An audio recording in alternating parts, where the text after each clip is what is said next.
Every morning, before emails and before the world gets loud, I grab my cup of coffee, give my pup a treat, and step into the quiet of my garden. That first morning garden walk has become a sacred ritual. The air is still, the birds are just beginning to stir, and if I'm lucky, I catch the slightest scent of lavender or jasmine in bloom as I walk the perimeter, enjoying whatever it is that catches my eye. I've often told people that this garden saved me. But what I didn't know while I was finding my way back through the soil was that so many other women were being drawn to the garden too. Not just for beauty, but for peace, for grounding, and for a return to themselves. A return to a way of living, loving, that honors joy, slowness, and surrender, and the sacred ritual of care. Now, this isn't a podcast about hustle. This is a podcast about healing. Today, you'll hear a chorus of voices, women who, like me, have found something holy in the dirt. This episode is called The Garden Saved Me, and I hope you'll enjoy it just as much as I do. Healing doesn't start with a plan. It starts with the memory of grounding your bare feet in the soil, or of growing something with your grandmother and how much joy it brought you. That sense of childlike wonder is freedom, and it's where so many of our garden stories begin. Gardening has connected me back to my roots, literally and figuratively. Growing up, I had a garden, and it was with childlike wonder that I grew that garden without much thought. Whenever I eat something I like, I just go over there and I plant it. I remember thinking that as a child, I could grow anything, that I should plant with the same childlike wonder without overthinking it, overdoing it, and just plant and let the plant itself. And so that's what I did. So when I say connecting me to my roots, it takes me back to being a child, growing up free, and that's how I feel when I'm out here gardening. I'm on my knees, my feet is to the soil, I'm touching the ground, I'm touching the flowers, I'm touching the plants. And it's just beautiful just to watch. I am Chioma, the founder of STEAM Divas Inc., a nonprofit that is dedicated to increasing women in STEM by using art as our vehicle. I was born and raised in Nigeria. My name is Louise. I live on the east coast of Canada. I currently work in consulting, but I've had a 2 decades long career punctuated by roles in various parts of the public sector. When I think about me and gardening and my story around it, I think about being 3 years old and playing in mud and just the joy of being filled with bliss, with endless, seemingly hours of just getting into the ground, laughter. I took up gardening because it gave me an excuse to be dirty and to produce something. For some of us, the garden connects us not only to memory, but to those we've lost, and to the parts of ourselves we're still trying to grow into. That's how it was for Rhoda. My name is Rhoda Hickman. I work in corporate America, and I live in North Mississippi. My mom passed away in 2015, and I have a garden named after her. It's called my mama's garden, or Goshen Garden, because it got everything so big in it. And just 3 aspects of that. It helps me heal. The first thing that I do is I verbalize what I want to call it. The second thing was I visualized it, put it somewhere where you can see it. And the third one is it validates your feelings. Being a woman of faith, the germination process is most fascinating to me because you walk by faith and not by sight, so you don't really see it. And the same thing happens when you're gardening. You don't see what's happening, but it's happening. I was raised in Memphis, Tennessee, not too far from where my next guest grew up. So when Mona shared this reflection, it reminded me how deeply our stories live in the soul. Her words felt like home. This is Mona Doggett Wilson. After a brief time away in Boston, I moved back home here, and I have really enjoyed the opportunity to reconnect with things about Memphis. One of those great memories is my grandfather, who always maintained a beautiful garden in his home in Orange Mound, along with lots of other things that he and my grandmother did to nurture our family. He always spent time sharing with me not just what flowers were gonna bloom, but he would tell me the official names of them. He would tell me which ones were perennials, which ones would die and we'd have to plant them again. My uncle still lives in Orange Mound in that home. And as he began pruning some of the plants and he knew that I was moving into my own home, he offered to give me some of those plants. And he said, I know you'll take care of them. And what a joy, what an honor to be able to have plants from the dirt of Orange Mound, not just because it's Orange Mound, but my grandfather's yard, my grandmother and grandfather's yard. It felt like I was taking a part of history with me and putting it into the earth to bless the home that I ended up moving into. And it reminds me that the spirit of my grandparents is still alive and well within me and around my home. It feels like such a blessing to have that, but also feels like, and certainly is, an opportunity for me to honor the best of what I had in my childhood growing up. So that's what it means to me.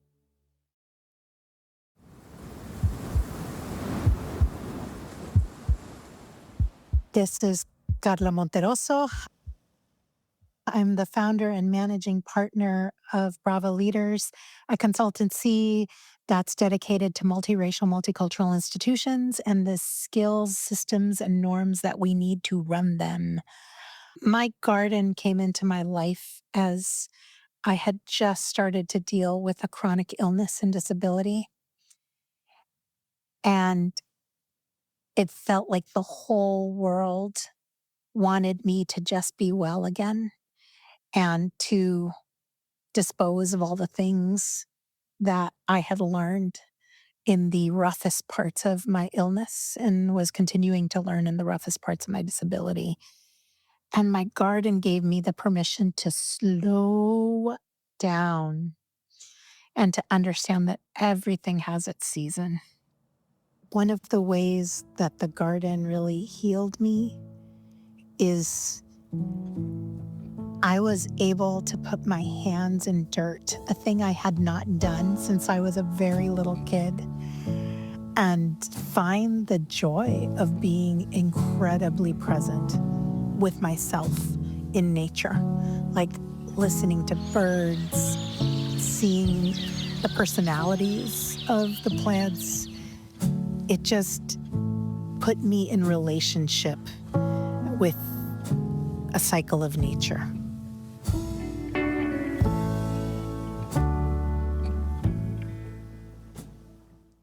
Karla's garden became a lifeline, a mirror for slowing down, a space where she could be in rhythm with nature. Sometimes being in rhythm means letting your garden grow wild. That's exactly how Louise found joy in her garden. My gardening is riotous and full of colors. How I garden is I pick various blossoms that come up in different seasons. How gardening has been healing for me is drawing me back to places of bliss and pleasure that remind me that there is beauty in the unstructured and in the ritual and in the patient waiting and in the consistency of seasons over the years. The deeper you go into the garden, the more you realize you're not in it alone. You plant a seed, and suddenly the bees, the butterflies, the birds arrive. And healing becomes not just personal, but communal. We hear once more from Chioma on what it means to surrender control and tend the garden as a shared ecosystem. There's so many things that I'm learning from gardening in life. One of the things is I don't really have to do anything to make it grow. I just do my part and the plant does the rest. I don't have any control on how the growing happens. I don't have any idea how it happens. I go to bed, wake up in the morning, and there is something. When you're gardening, you don't garden just for yourself. You garden for everybody. So you have one seed and it multiplies. Ever since I started gardening, the animals, the insects, they all started arriving. And I don't bother them and they don't bother me. What I realized is that gardening is pulling all of us together. While I'm there harvesting something, a bee comes over and suckles the flowers, and the butterflies come there and they grab something. So we have this great ecosystem. I really enjoy gardening, and I like the peace I find when I come out here and sit out in nature, and everywhere is silent. The birds are singing in occasional parts of the car or airplane, but everything is just beautiful, and it brings me complete and total peace. In the garden, we find rhythm and we find each other. Jenn Ponder is a grower, a designer, and a guide. Through her work at BLL Culinary Gardens, she helps people grow food that's rooted in purpose, place, and possibility.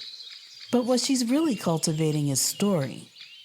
In this conversation, Jenn reminds us that gardening isn't just about what we harvest.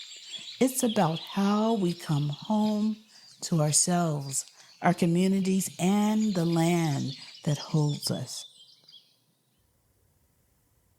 Thank you very much for having me here. I'm so excited. Let me just ask, where do you think you got your love for gardening? You think it just something you remember innately, or did you just pick it up along the way? A little bit of both. Like it came naturally. I lived in a two-family house for 36 years, right along the Garden State Parkway with my grandmother, my great grandmother, grandmother, grandfather, mom, sister, and dad. My grandmother had house plants up front in the house. Her living room was like a jungle.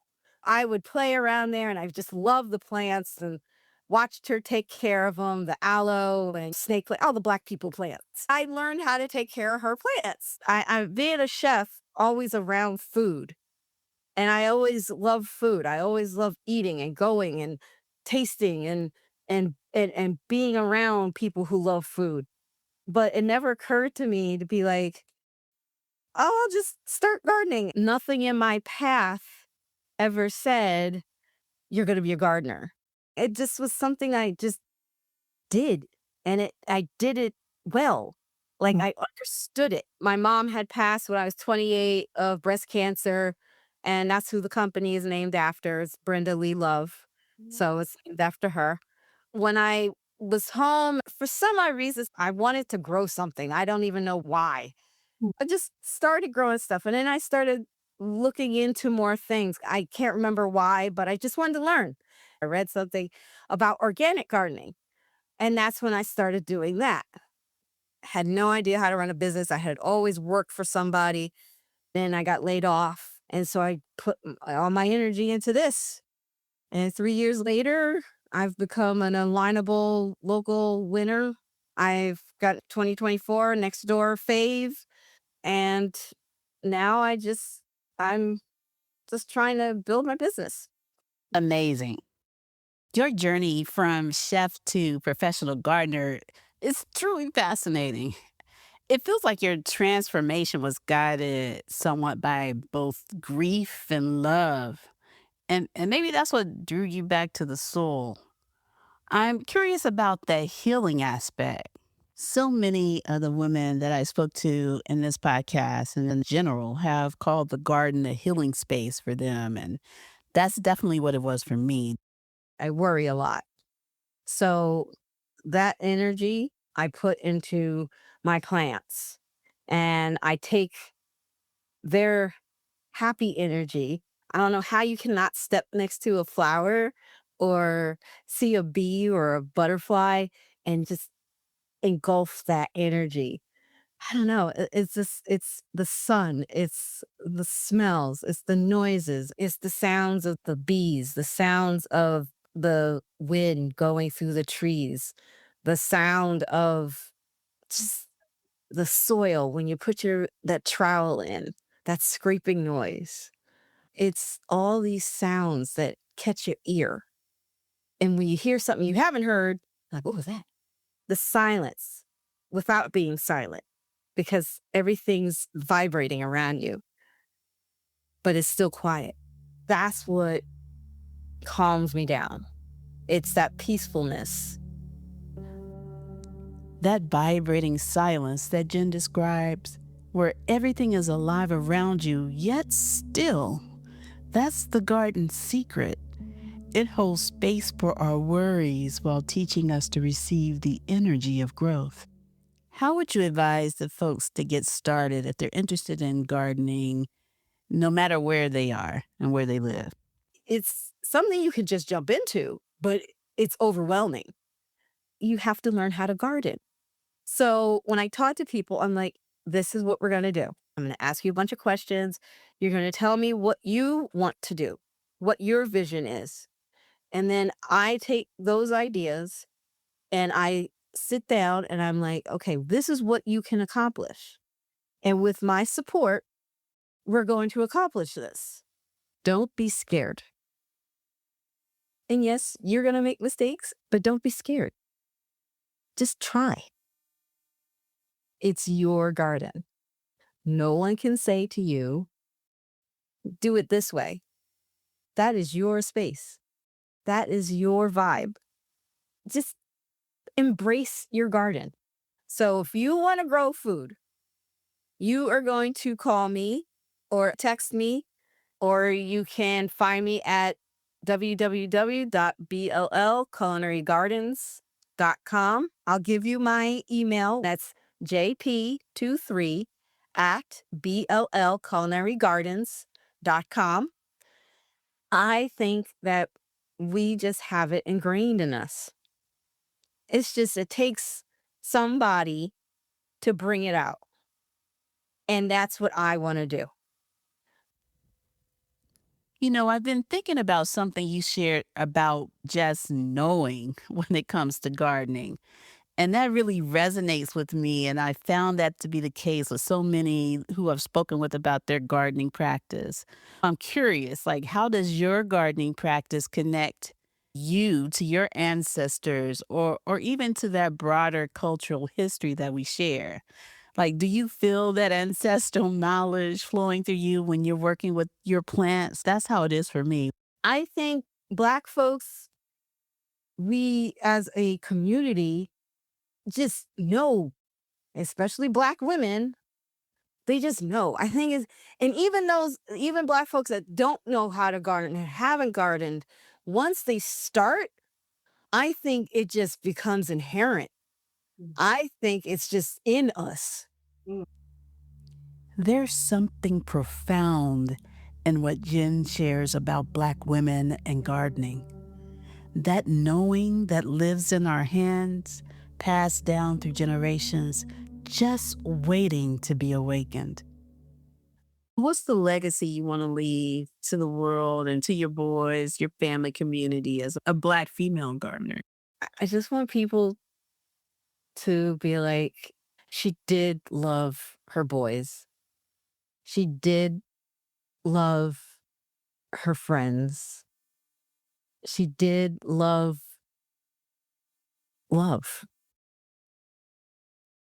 How do you want people to remember you?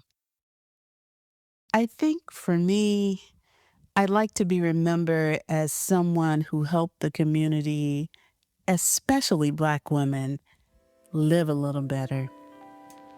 That's it.